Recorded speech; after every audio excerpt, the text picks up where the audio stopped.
How to activate a new Tangerine debit card. First, log into your Tangerine account through the app or website and go to your checking account page. You should see a message at the top asking you to activate your new debit card, and you can simply tap or click Activate Card to continue. If the message is not there, you can also go to Profile and Settings, choose Card Settings, and then select Activate. Follow the on-screen steps and enter the information requested to confirm it's your card. Once activation is complete, you can test it right away by making a small purchase or using an ATM.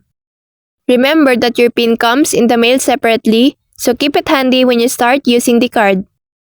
If you prefer not to activate online, there's also a phone number printed on the sticker attached to your card that you can call for quick activation. After everything is done, your debit card will be ready for everyday purchases, online transactions, and cash withdrawals. It only takes a few minutes and then you can start using your new card with confidence. So that's all for this video. I hope this helps. Thank you.